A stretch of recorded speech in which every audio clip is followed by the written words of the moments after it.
नमस्ते दोस्तों and hello everyone, मैं हूं विवेशना और आप सबके सामने एक बार फिर से मैं एमसीक्यूज फिजिक्स के एमसीक्यूज लेकर आपके सामने आ गई हूं, जो आपके लिए सीजीपीएससी के लिए, स्पेशली एसीएफ क्लासेस के लिए और सीजी व्यापम के लिए भी बहुत महत्वपूर्ण साबित होंगे। चलिए अब हम अपनी सीरीज शुरू करते हैं।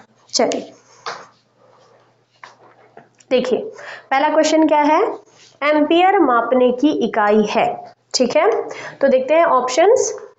देखिए, ऑप्शन है वोल्टेज, विद्युत धारा, प्रतिरोध और पावर। पावर मतलब शक्ति, शक्ति को ही हम सामर्थ्य भी कहते हैं। ठीक है, वोल्टेज, विद्युत धारा, प्रतिरोध और शक्ति या पावर। देखिए इसका आंसर देखते हैं।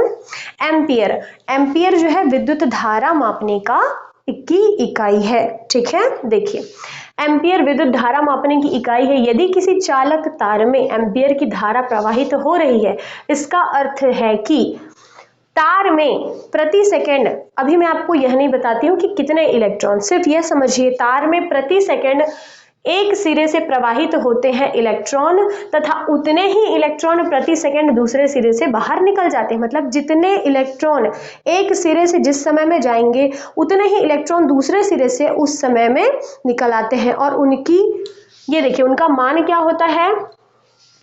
6.25 इंटू 10⁻18 इलेक्ट्रॉन्स, ये है उनका मान। ठीक है, तो ये याद रखिएगा।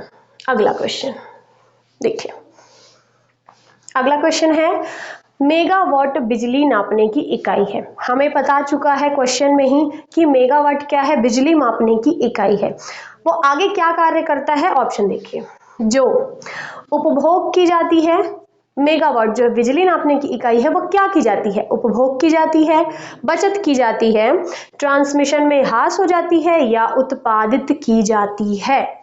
तो बिजली है यह उत्पादित की जाती है। आप सबको पता है विद्युत का उत्पादन किया जाता है। ठीक है, तो इसका है ऑप्शन आंसर टी, उत्पादित की जाती है। ठीक है, चलिए देखिए आगे। मेगावाट बिजली के नापने की इकाई है जो विद्युत उत्पादन केंद्र में उत्पन्न की जाती है। 1 मेगावाट का मान क्या होता है? 10⁻6 वाट। ठीक है, 10⁻6 वाट होता है 1 मेगावाट बराबर 10⁻6 वाट। ठीक है, ये आपको याद रखना है। चलिए अगला क्वेश्चन देखते हैं। देखिए, सूची 1 को सूची 2 से सुमेलित करें और नीचे लिखे गए कूट का प्रयोग करके सही उत्तर चुनें। ठीक है, देखिए राशि, भौतिक राशियां क्या क्या हमारे पास दी गई हैं? त्वरण, बल, कृत कार्य या आवेग। ठीक है, त्वरण या बल, कृत कार्य या आवेग। अब देखिए, त्वरण का जो मान होता है, मैंने आपको बताया त्वरण क्या होता है? वेग में परिवर्तन की दर होती है। ठीक है, तो इसका मात्रक क्या होता है? मीटर प्रति सेकंड स्क्वायर। हमें ये समझ में आ गया कि ए का तो होगा ऑप्शन नंबर 4 या पॉइंट नंबर 4। अब देखिए कि आपको मैं ट्रिक बताती हूँ या तरीका बताती हूँ, यूँ कह लीजिए कि जो ए है वो नंबर 4 से संबंधित है। देखिए नंबर ए में नंबर 4 कहाँ पर आ रहा है? देखिए ऑप्शन नंबर डी में है नंबर 4, जो कि ए में स्थित है। और ऐसा कोई भी संख्या नहीं है जो 4 जो है नंबर ए में आए। अर्थात हमारा उत्तर, हमें यदि त्वरण पता है या कोई भी एक पता है तो हमें हमारा सही आंसर मिल जाएगा। लेकिन फिर भी आगे हम देखते हैं। ठीक है, अब देखिए बल, बल मतलब होता है, मैंने आपको बताया बल होता है फोर्स। फोर्स होता है m इंटू ए, एम अर्थात द्रव्यमान और a इंटू होता है त्वरण, मतलब किलोग्राम इंटू मीटर प्रति सेकंड स्क्वायर, या फिर फोर्स को ही हम बोलते हैं मात्रक के हिसाब से न्यूटन। तो देखिए बल का हो जाएगा ऑप्शन नंबर 3। देखिए ये सही सही जा रहा है। ठीक है, अब देखिए कृत कार्य, कार्य का होता है, कार्य मतलब वर्क डन। ठीक है, जो कार्य होता है उसका मात्रक होता है जूल, मतलब ये होगा नंबर 1। और अंतिम बचा आवेग, ये होगा न्यूटन सेकेंड। तो हमारा ऑप्शन नंबर डी होगा करेक्ट आंसर। ठीक है, समझ में आया? चलिए अगला देखते हैं। देखिए हाँ, ये सब वही एक्सप्लेनेशन है, ठीक है। चलिए देखिए, एसआई यूनिट में कौन सा सही सुमेलित नहीं है। देखिए, कार्य जूल, बल न्यूटन, द्रव्यमान किलोग्राम, हमने यह तीनों तो सही सही पढ़ा है, अभी कुछ देर पहले ही हमने पढ़ा है। पर दाब डाइन, यह है गलत आंसर। जो दाब का मात्रक होता है, हम आगे पढ़ेंगे, पास्कल कहलाता है। दाब का मात्रक पास्कल कहलाता है। और डाइन जो है बल का ही मात्रक है, बट इसमें बोला है एसआई पद्धति में। एसआई पद्धति में बल का मात्रक तो न्यूटन है, पर पद्धतियां दो प्रकार की होती हैं, एक एसआई पद्धति और एक सीजीएस पद्धति। तो सीजीएस पद्धति में जो बल का मान है वो क्या है, डाइन है। अर्थात नंबर 4 जो है आपका वो है गलत। तो क्या होगा आंसर, ऑप्शन नंबर डी होगा गलत। देखिए ऑप्शन नंबर डी, ठीक है। ये देखिए, सीजीएस प्रणाली में बल का मात्रक डाइन है, ठीक है। चलिए अगला देखिए, एसआई यूनिट में कौन सी सही सुमेलित नहीं है। सेम क्वेश्चन आ गया। चलिए आगे बढ़ते हैं। अगला क्वेश्चन देखिए, निम्न में से किस राशि का मात्रक नहीं है, ठीक है। अर्थात कौन सी राशि मात्रकहीन है या विमाहीन है, ठीक है। हमने तो अभी देखा बल का मात्रक क्या होता है, न्यूटन होता है, ठीक है। मतलब बल का मात्रक जो होता है न्यूटन, या तो यह प्रतिबल होगा या विकृति होगा या उपयुक्त में से कोई नहीं। तो उपयुक्त में से भी कोई नहीं हो सकता, क्योंकि हमें पता है कि बल का मात्रक तो होता है, तो या तो यह प्रतिबल होगा या तो यह विकृति होगा। तो इसका जो आंसर होगा वह होगा ऑप्शन नंबर सी, विकृति। ये कैसे होगा मैं आपको बताती हूँ। विकृति एक विमाहीन राशि है। विकृति क्या होती है, दो लंबाइयों की, यह दो लंबाइयों का अनुपात होता है, जिससे अनुपात कैंसिल हो जाता है, अतः इसकी कोई विमा नहीं होती, ठीक है।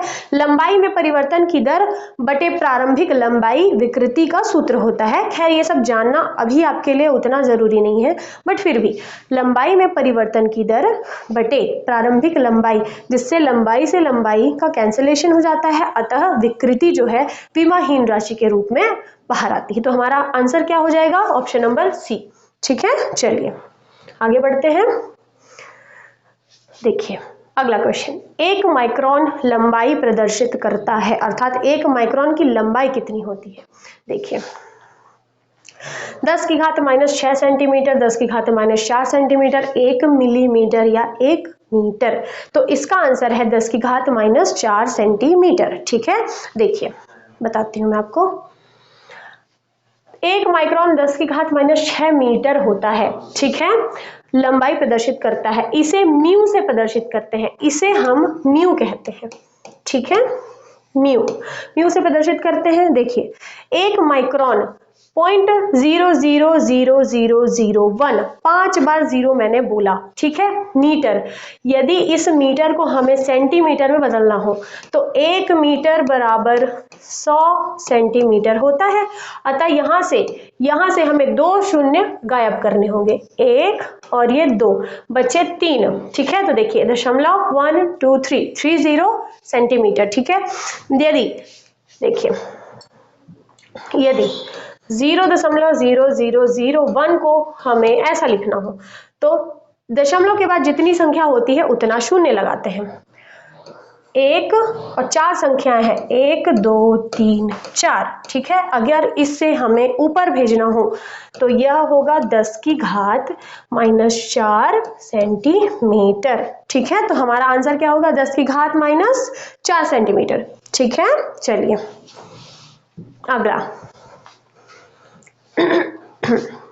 अगला, इनमें से कौन सा एक सुमेलित नहीं है। देखिए ऑप्शन नंबर ए डेसिबल, ध्वनि की प्रबलता की इकाई। ऑप्शन नंबर बी अश्वशक्ति, शक्ति की इकाई।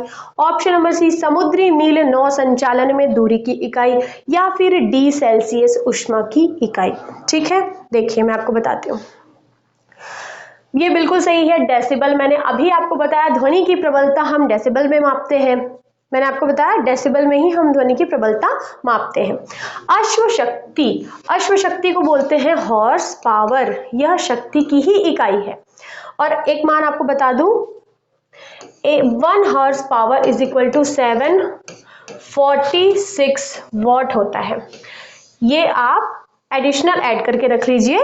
1 हॉर्स पावर बराबर 746 वॉट होते हैं, यह मान है। ठीक है, तो यह भी सही है, यह भी सही है। अब देखते हैं समुद्री मील और नौ संचालन कुछ मिलता जुलता टर्म नहीं है। समुद्री नौ संचालन समुद्री में ही होता है, तो यह बिल्कुल सही है। समुद्री मील नौ संचालन की दूरी में ही काम आता है। ठीक है, अब देखते हैं चौथा ऑप्शन, सेल्सियस जो है उष्मा की इकाई नहीं है।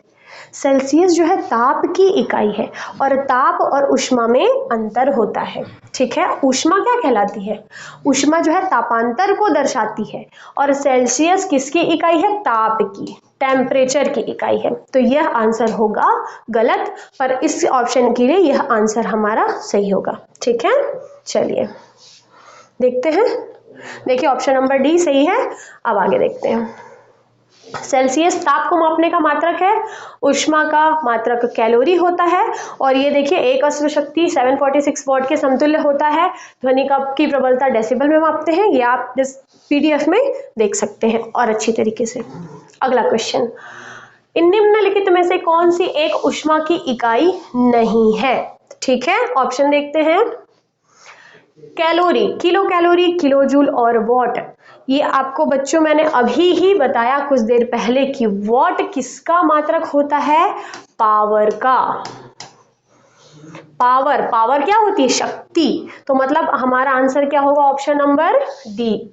ठीक है, चलो ऑप्शन नंबर डी हमारा आंसर है। ठीक है, ये ऑप्शन नंबर डी होगा, ये सी नहीं है, ये ऑप्शन नंबर डी, आप सुधार लीजिए। ठीक है, चलिए अगला, उष्मा एक प्रकार की ऊर्जा है, पदार्थों के मध्य तापांतर को व्यक्त करती है। उष्मा एक स्थान से दूसरे स्थान पर स्थानांतरित होती है। ठीक है, ये एक्सप्लेनेशन है, आप पढ़ सकते हैं। ठीक है, चलिए अगला देखते हैं। सूची 1 को सूची 2 से सुमेलित कीजिए तथा नीचे दिए गए कूट का प्रयोग करके सही उत्तर चुनिए। ठीक है, चलिए देखते हैं। वॉट, मैंने अभी बताया आपको कि जो वॉट होता है वो तो होता है शक्ति, मतलब ए के लिए ऑप्शन जो 4 है वो सही है। देखिए ए पर कहीं 4 आ रहा है, जी हाँ, ऑप्शन नंबर सी पर ए के लिए 4 आ रहा है। चलिए आगे देखते हैं। ठीक है, हमें यहाँ पर यह कंफर्म हो गया कि हमारा उत्तर तो सी होगा, लेकिन हमारे कंफर्मेशन के लिए हम आगे भी देखते हैं। ठीक है, देखिए ऑप्शन नंबर बी है नॉट। नॉट और नॉटिकल मील में बच्चे बहुत कंफ्यूज होते हैं। देखो नॉट का मतलब क्या होता है? समुद्री जहाज की गति होती है। समुद्री जहाज जो गति करता है, किस गति से वो आगे बढ़ रहा है, वह नॉट से हम मापते हैं। और नॉटिकल मील क्या होता है? वह होता है नौ संचालन से संबंधित, नौ संचालन से संबंधित नॉटिकल मील होता है। ठीक है, और नॉट जो होता है वो समुद्री जहाज से संबंधित होता है। समुद्र की दूरी या समुद्र में हम कितनी दूरी आगे बढ़ रहे हैं वो नॉटिकल मील, नौ संचालन कहलाता है। और नॉट है समुद्री जहाज किस गति से आगे बढ़ रहा है, वह कहलाता है नॉट। ठीक है, अगला है कैलोरी। अभी एक क्वेश्चन पहले मैंने आपको बताया कैलोरी जो है उष्मा का मात्रक, तो हमारा ऑप्शन नंबर सी हो जाएगा सही। ठीक है, चलिए अगला देखते हैं। जी लीजिए,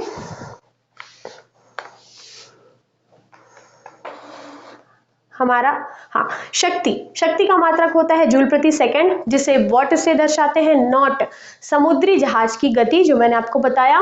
नौ संचालन में प्रयुक्त दूरी को नॉटिकल मील कहते हैं। और अंततः कैलोरी उष्मा की मात्रा मापने की इकाई है। तो चलिए आज का यह सेशन यहीं कंप्लीट होता है, हमारे एमसीक्यूज आज यहीं कंप्लीट होते हैं। और आप सबको कोई भी क्वेरी हो आप यूट्यूब पे कमेंट कर सकते हैं। आपको यदि कोई सुझाव देना हो आप उस पर भी कमेंट कर सकते हैं।